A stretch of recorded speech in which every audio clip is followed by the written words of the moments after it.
Hi student, now today we will discuss about the chapter 15 हमारा पर्यावरण जो कि क्लास 10th के विज्ञान का चैप्टर है। फर्स्टली इसको डिस्कस करने से पहले ज़रूरी है हम थोड़ा पर्यावरण के बारे में जानें because the chapter related with the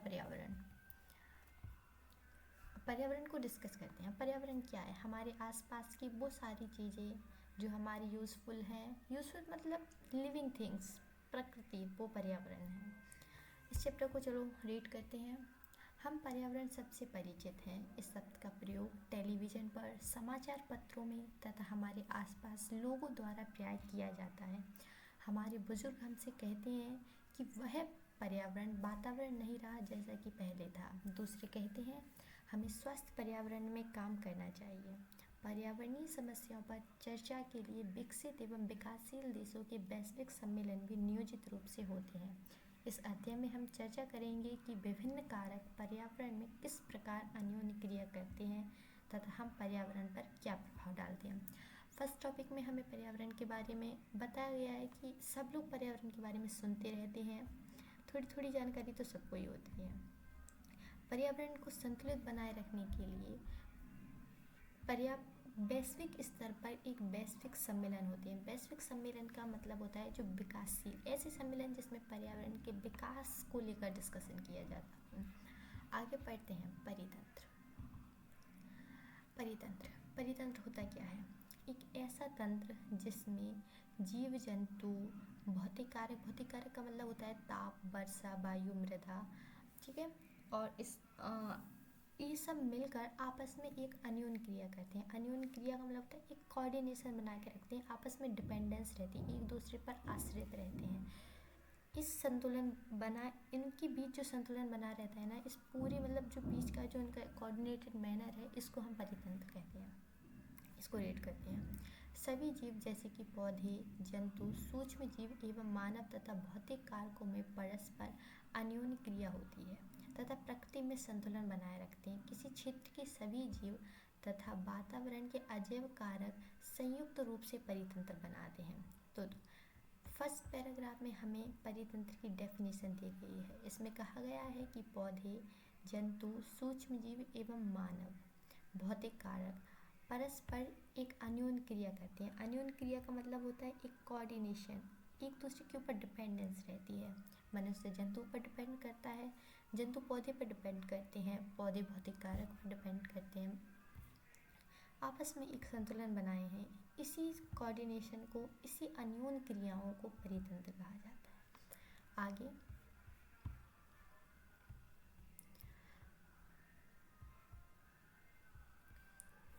आगे इसमें कहा गया है कि एक परितंत्र के सभी जीवों के जैव घटक तथा अजैव घटक होते हैं। भौतिक कारक, यहाँ भौतिक कारक के बारे में बताया गया है कि भौतिक कारक क्या होता है। ताप, वर्षा, मृदा, खनिज, वायु, इन सबको भौतिक कारक या इन सबको हम अजैव घटक कह सकते हैं। आगे देखते हैं। आगे एक परितंत्र को अच्छे से समझाने के लिए इसमें एक प्यारा सा एग्जाम्पल दिया गया है, उदाहरण दिया गया है। इस एग्जाम्पल को समझते हैं। ये कहते हैं कि नॉर्मली सब लोग बगीचा तो देखा ही होगा, बगीचे में जाते हैं। बगीचे में क्या रहता है? घास रहती है, वृक्ष रहते हैं, गुलाब के, चमेली के, सूर्यमुखी के आदि फूल एवं सजावटी पौधे मिलते हैं। बट इनके साथ साथ क्या रहता है? मेढक रहते हैं, कीड़े रहते हैं, पक्षी रहते हैं, जंतु दिखाई देते हैं। और इसके साथ क्या दिखाई देता है? कुछ अजैव घटक, जैसे कोई टूटी चेयर रखी है, कोई सीजर रखी है, कुछ और टेबल पड़ा है, कोई टूटा हुआ कोई सामान पड़ा है। ये सब चीज़ें बगीचे में मिल ही जाती हैं। ये सब आपस में क्या करते हैं? इनमें भी आपस में एक अन्योन्य क्रिया होती है। पौधे की वृद्धि के लिए ज़रूरी होता है कि हम उसकी थोड़ी कटिंग कर दें। उसकी वृद्धि के लिए उसे काटना ज़रूरी है ऊपर से, जो किसके द्वारा होता है? अजैव घटकों के द्वारा होता है। इनमें परितंत्र में क्या होता है?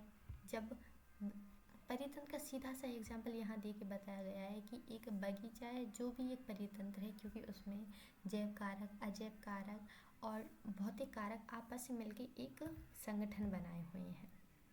आगे, अतः एक बगीचा एक परितंत्र है। वन, तालाब, झील परितंत्र के अन्य प्रकार हैं। आगे हमें बताया गया है कि परितंत्र दो प्रकार के हो सकते हैं।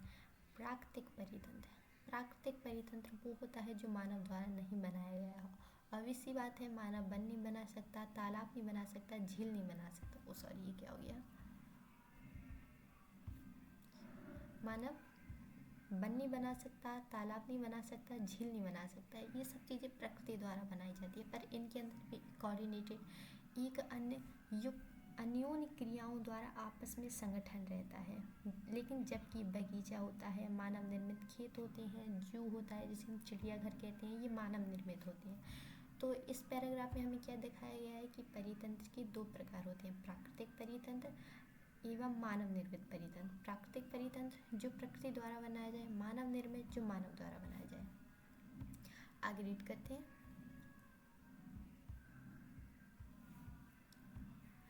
आगे कहा गया है, हम पिछली कक्षा में पढ़ चुके हैं कि जीवन निर्वाह के आधार पर जीवों को उत्पादक, उपभोक्ता एवं अपघटकों के वर्गों में बांटा गया है। जब जैसे इंसानों को, घर के सदस्यों को हम काम के बेसिस पे बांट देते हैं, मम्मी खाना बनाएंगी, पापा बाहर काम करने जाएंगे, बच्चे उधम करेंगे, शरारत करेंगे, उसी प्रकार नॉर्मली जीवों को तीन भागों में बांट दिया जाता है। एक होता है उत्पादक, एक होता है उपभोक्ता, एक होता है अपघटक वर्ग।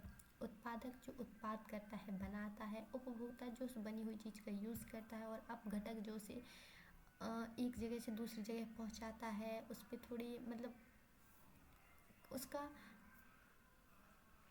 उसी एक जगह से दूसरी जगह पहुंचाता है, उसका काम तो यही रहता है, और नॉर्मली वो उसे थोड़ा डिस्टर्ब भी करता है। आगे देखते हैं। आइए स्मरण करने का प्रयास करें जो अपने स्वनिर्वाह परितंत्र स्वयं बनाया था। कौन से जीव सूर्य के प्रकाश एवं क्लोरोफिल में उपस्थिति में अकार्बनिक पदार्थों से कार्बनिक पदार्थ जैसे शर्करा, चीनी एवं मंड का निर्माण करते हैं। इसमें कहा गया है कि बहुत से जीव रहते हैं जो सूर्य के प्रकाश एवं क्लोरोफिल, आपने क्लोरोफिल क्या है, क्लोरोफिल पत्तियों में नॉर्मली हरी पेड़ के हरे भाग में क्लोरोफिल पाया जाता है, जो सूर्य के प्रकाश के लेके प्रकाश संश्लेषण या फोटोसिंथेसिस करता है। ठीक है, उनकी उपस्थिति में क्या होता है, पेड़ पौधे क्या करते हैं, अकार्बनिक पदार्थ से कार्बनिक पदार्थ बनाते हैं, जिसे हम शर्करा कहते हैं। आगे, सभी हरे पौधे एवं नील हरित शैवाल जिसमें प्रकाश संश्लेषण की क्षमता होती है इसी वर्ग में आते हैं तथा उन्हें उत्पादक कहते हैं।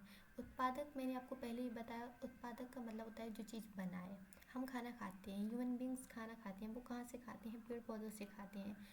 पूरी पृथ्वी पर सिर्फ पेड़ पौधे हैं जो चीज़ों को बना सकते हैं, सूर्य के प्रकाश से खाना बनाते हैं, इसलिए पेड़ पौधों को हम उत्पादक कहते हैं। यहाँ पेड़ों के लिए नील हरित शैवाल का उपयोग किया गया है, प्यारा सा बाइट है जिसे हम उत्पादक कहते हैं। आगे रीड करते हैं।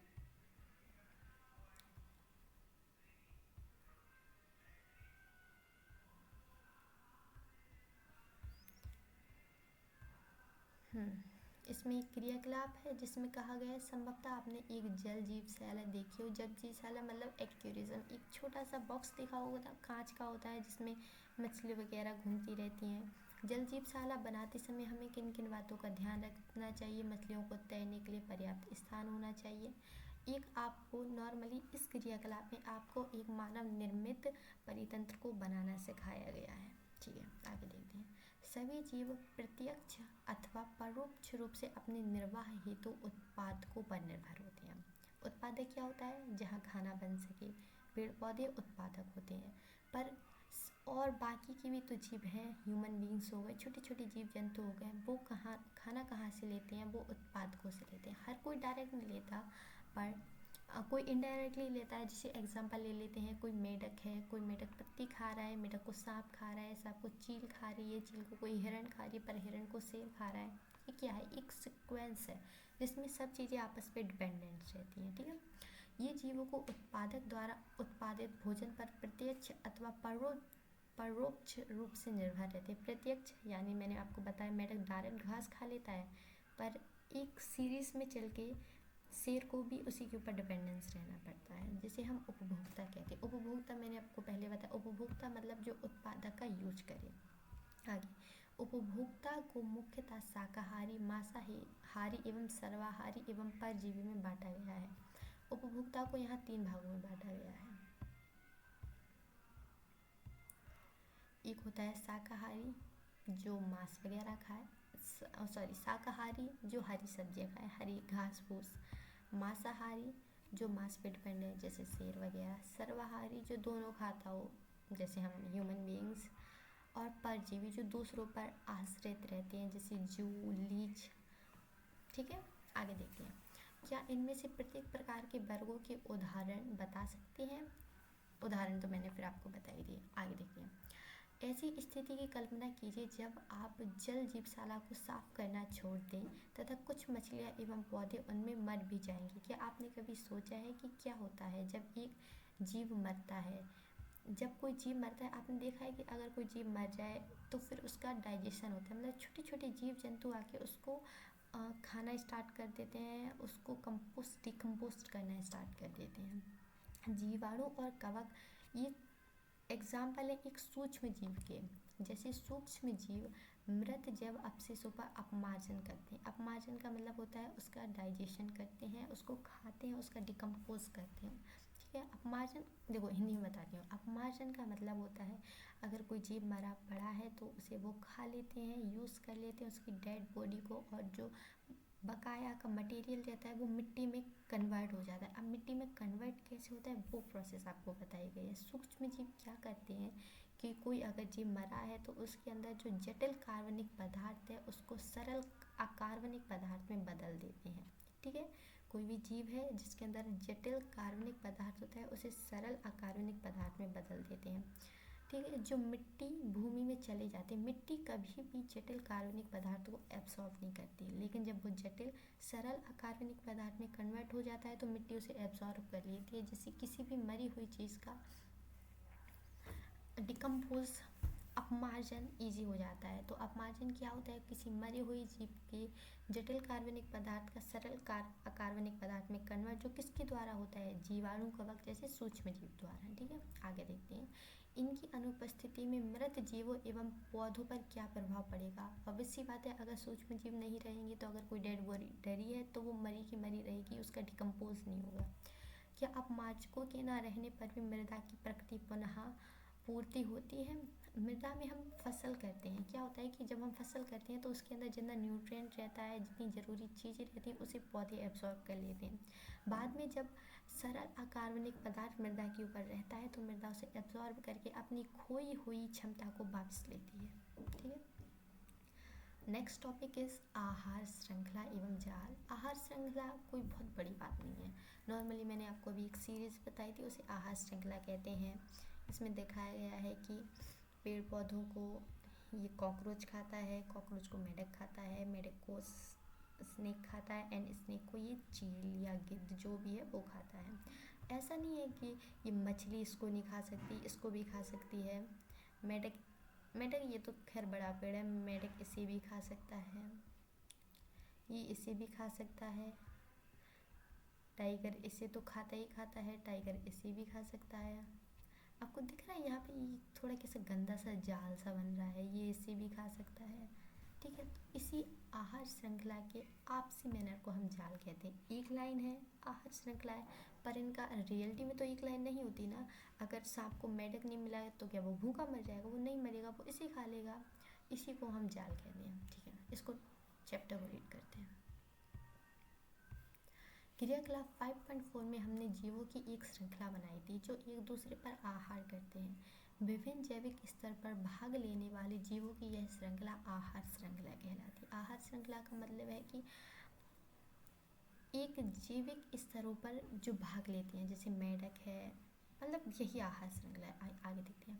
आहार श्रृंखला का प्रत्येक चरण अथवा कड़ी एक पोषी स्तर बनाते हैं। स्वपोषी अथवा उत्पादक प्रथम पोषी स्तर बनाते हैं। इस आहार श्रृंखला में हर एक स्तर को पोषी स्तर कहा जाता है। रुको मैं आपको हाईलाइट करके बताती हूँ। ये एक पोषी स्तर है, ये एक पोषी स्तर है, ये एक पोषी स्तर है। समझ रहे हो आप? ये हर एक पोषी स्तर होते हैं। ठीक, आहार श्रृंखला के में जितने सारे स्तर होते हैं हर एक स्तर को पोषी स्तर कहा जाता है। इसमें जो प्रथम पोषी स्तर होता है उसे हम उत्पादक कहते हैं। मैं आपको पढ़ा के आ चुकी हूँ कि उत्पादक क्या होता है। सारे हरे पौधे को हम उत्पादक कहते हैं। और हर आहार श्रृंखला का प्रथम पोषी स्तर सिर्फ हरा पौधा रहता है जिसे हम उत्पादक कहते हैं। और जो कि स्वपोषी भी रहता है तो एक चीज़ याद रखनी है, इसमें प्रथम पोषी स्तर उत्पादक ही होते हैं और वो स्वपोषी ही होते हैं। आगे रीड करते हैं। सारा सौर ऊर्जा का स्थिरीकरण करके उसे विषम पोषियों अथवा उपभोक्ताओं के लिए उपलब्ध कराता है। मतलब ये सीक्वेंस चलता रहता है, इसको ये खाता है, इसको ये खाता है, तो वही कहा गया है। शाकाहारी अथवा प्राथमिक उपभोक्ता द्वितीय पोषी स्तर पर आते हैं। ठीक है, अब आप देखो इसमें एक चीज़ समझने की कोशिश करो। कौन सा कलर लूँ?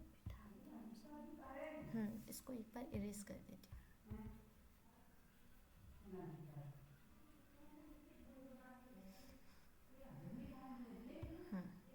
अब देखो, पहले स्तर पर हमेशा घास होती है, इसलिए पहला स्तर हमेशा उत्पादक रहता है, जिसे स्वपोषी कहते हैं। दूसरे स्तर पर वही होगा जो घास को उगाएगा, इसलिए दूसरा स्तर हमेशा ऑलवेज ऑलवेज शाकाहारी रहता है। एंड थर्ड स्तर ऑलवेज ऑलवेज ऑलवेज हमेशा के लिए क्या रहता है, एक मांसाहारी रहता है। तो हमें 3 चीज़ याद रखनी है। प्रथम पोषी स्तर उत्पादक रहता है, स्वपोषी रहता है। दूसरा पोषी स्तर हमेशा शाकाहारी रहेगा एंड तीसरा पोषी स्तर हमेशा मांसाहारी रहेगा। यहाँ वही कहा गया है। और रीड करते हैं इसको। शाकाहारी अथवा प्राथमिक उपभोक्ता द्वितीय पोषी स्तर पर आते हैं। ठीक है, छोटे मांसाहारी अथवा द्वितीय उपभोक्ता तीसरे स्तर पर आते हैं। अब यहाँ पे द्वितीय उपभोक्ता को तीसरा स्तर क्यों कहा गया है?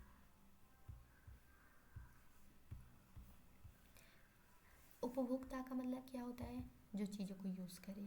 ठीक है, पेड़ पौधे तो यूज़ नहीं करते, पेड़ पौधे तो उत्पादक हैं। उपभोक्ता कौन है? ये, क्योंकि ये खा रहा है, तो ये क्या है, प्रथम उपभोक्ता। ठीक है, इसके बाद ये क्या है, द्वितीय उपभोक्ता। तो जो द्वितीय उपभोक्ता तीसरे पोषी स्तर पर आता है, ये तो उत्पादक हो गया, उपभोक्ता तो ये है ना, ये दोनों उपभोक्ता हैं। आगे देखते हैं। तथा बड़े मांसाहारी अथवा तृतीय उपभोक्ता चौथे स्तर पर आते हैं। उपभोक्ता की गिनती यहाँ से होती है, सेकंड पोषी स्तर से उपभोक्ता की गिनती होती है, क्योंकि ये तो उत्पादक हो गया। तो प्रथम उपभोक्ता, द्वितीय उपभोक्ता, तृतीय उपभोक्ता एवं चौथे उपभोक्ता। ठीक है, तो आप देखेंगे अगर हम चौथे उपभोक्ता तक जाए तो वो 5वां पोषी स्तर हो जाता है। आगे रीड करते हैं। हम जानते हैं कि जो भोजन हम खाते हैं हमारे लिए ऊर्जा स्रोत का कार्य करते हैं। भोजन हम खाते हैं ऊर्जा के लिए तथा विभिन्न कार्यों के लिए ऊर्जा प्रदान करता है। अतः पर्यावरण के विभिन्न घटकों की परस्पर अन्योन्य क्रिया की निकाय के एक घटक से दूसरे में ऊर्जा का प्रवाह होता है। ठीक है, अब आप इसमें एक चीज़ और देखिए, इसको मैं एक बार फिर रीड कर देती हूँ।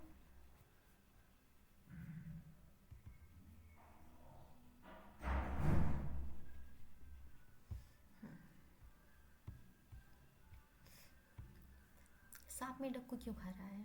क्योंकि उसे ऊर्जा चाहिए। ये इसको क्यों खा रहा है? क्योंकि उसे ऊर्जा चाहिए। तो आप देख सकते हैं कि जो पेड़े हैं वो प्रकाश संश्लेषण से ऊर्जा बनाते हैं तथा ऊर्जा को यहाँ से यहाँ तक पहुँचाते हैं। ठीक है, ऊर्जा का क्या हो रहा है, स्थानांतरण हो रहा है। तो यहाँ यही कहा गया है कि अतः पर्यावरण के विभिन्न घटकों की परस्पर अन्योन्य क्रिया में निकाय के एक घटक से दूसरे घटक में ऊर्जा का प्रवाह होता है। जैसा कि हम पढ़ चुके हैं कि स्वपोषी सौर प्रकाश में निहित ऊर्जा को ग्रहण करके रासायनिक ऊर्जा में बदल देते हैं। अब आप बता सकते हैं स्वपोषी क्या होते हैं? स्वपोषी होते हैं जो खुद का खाना खुद बनाए, पेड़ पौधे तो वो क्या करते हैं, प्रकाश संश्लेषण से रासायनिक ऊर्जा को निर्माण करते हैं, रासायनिक ऊर्जा का। यह ऊर्जा संसार के संपूर्ण जैव समुदाय की सभी क्रियाकलाप के उत्पादन में सहायक होती है, क्योंकि आप देख ही सकते हैं क्योंकि पेड़ से बनी हुई ऊर्जा ही सब लोग यूज़ करते हैं। स्वपोषी से ऊर्जा विषमपोषी एवं अपघटों तक जाती है, जैसा कि ऊर्जा स्रोत नामक पिछले अध्याय में हमने जाना था। ये लास्ट चैप्टर के बारे में कुछ कहा गया है। जब ऊर्जा का एक रूप से दूसरे रूप में परिवर्तन होता है तो पर्यावरण में ऊर्जा की कुछ मात्रा का अनुपयोग ऊर्जा के रूप में ह्रास हो जाता है। यहाँ ये बहुत प्यारी सी बात कही गई है जो पेपर में बहुत ज़्यादा आती है, वेरी वेरी इंपॉर्टेंट है। ठीक है, बताती हूँ मैं क्या है। इसमें कहा गया है कि जब ऊर्जा का एक स्तर से दूसरे स्तर पर ट्रांसफ़र होता है, देखो ये इसको खा रहा है तो इसकी ऊर्जा इसके अंदर जा रही है, पर अगर इसके अंदर 100% ऊर्जा है, मेरा 100 थोड़ा गंदा सा बना है पर कोई बात नहीं, आपको समझ में आ जाएगा। अगर इसके पास 100% ऊर्जा है तो इसके पास 100 to 100 नहीं चली जाएगी, इसको जूल में मेजर करते हैं, ठीक है। 100 तो नहीं चली जाएगी, कुछ ही अपने लिए भी बचाएगा, कुछ इसमें इससे जाते समय प्रकृति में भी ट्रांसफ़र होगी। तो एक नियम होता है जिसे हम 10% लॉ कहते हैं, नियम कहते हैं। इसके अकॉर्डिंग क्या होता है कि एक जीवी स्तर से दूसरे जीवी स्तर में जाते समय सिर्फ 10% ऊर्जा ही जा पाती है, बाकी की ऊर्जा वो खुद यूज़ कर लेता है या प्रकृति में चली जाती है। तो यही कहे तो पर्यावरण में ऊर्जा की कुछ मात्रा का अनुपयोग ऊर्जा के रूप में ह्रास हो जाता है, ठीक है। पर्यावरण के विभिन्न घटकों के बीच ऊर्जा के प्रवाह का विस्तृत अध्ययन किया गया तथा वह पाया गया है, देखो ये पॉइंट दिए गए हैं।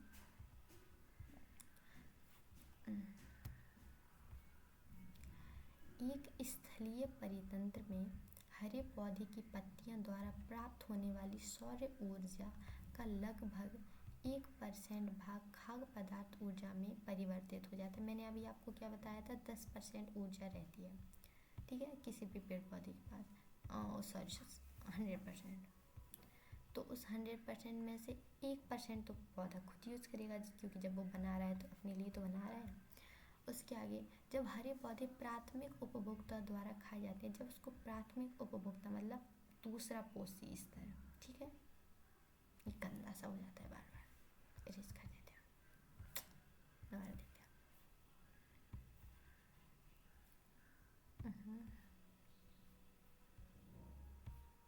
जब हरे पौधे प्राथमिक उपभोक्ता द्वारा खाए जाते हैं तो ऊर्जा की बड़ी मात्रा का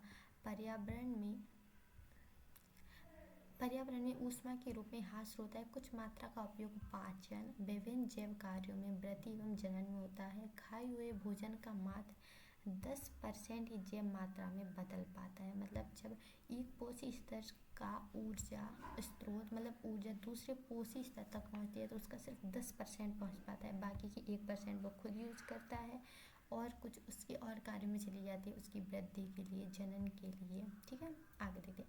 अतः हम कह सकते हैं कि प्रत्येक स्तर पर उपलब्ध कार्बनिक पदार्थ की मात्रा का औसतन 10% की उपभोक्ता के अगले स्तर पर पहुंच जाता है।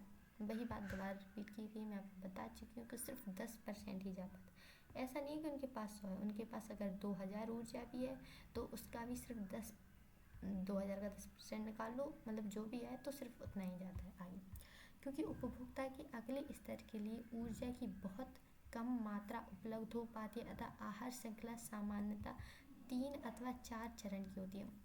क्वेश्चन आता है बार बार कि जो आहार श्रृंखला है वो सिर्फ 3 या 4 चरण की ही क्यों होती है, तो इसका आंसर है कि 10% ऊर्जा का ही ट्रांसफ़र होना। जब एक देखो मैं यहाँ बताती हूँ, इसके पास 100 है, इसका 10% जा रही मतलब 10 पहुँच गई, आगे कितनी जाएगी, 10% का भी 10% मतलब 1 जाएगी, इसके और आगे फिर कितनी जाएगी, कुछ 0.00 करके इसके पास क्या पहुँचेगी, थोड़ी बहुत पहुँच भी जाएगी। तो जब इसके पास एक तो सी पहुँची है तो आगे इसको कौन खाएगा, कोई नहीं खाएगा ना, इसलिए कहाँ गया, इसीलिए हर एक आहार श्रृंखला सिर्फ 3 से 4 चरण की होती है, ठीक है। आगे डिस्कस करते हैं।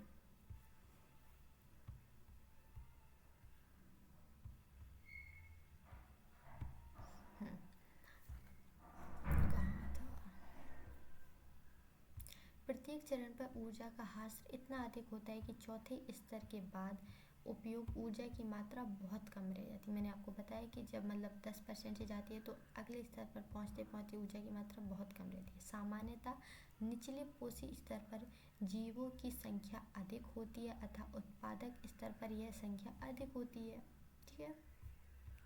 विभिन्न आहार श्रृंखलाओं की लंबाई एवं उसकी जटिलता में काफ़ी अंतर होता है। आमतौर पर प्रत्येक जीव 2 या 2 से अधिक प्रकार के जीवों को खा सकता है। ये मैं आपको पहले ही बता चुकी हूँ वहाँ पे कि ये मेढक है,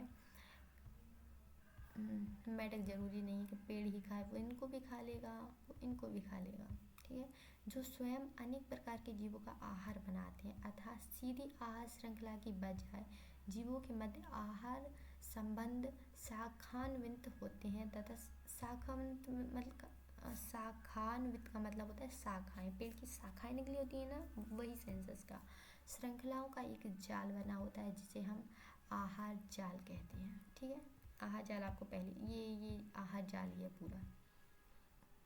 ठीक है, आगे देखते हैं। ऊर्जा प्रवाह की चित्र 15.4 से दो बातें स्पष्ट होती हैं। पहली, ऊर्जा का प्रवाह एक दिशिक अथवा एक ही दिशा में होता है।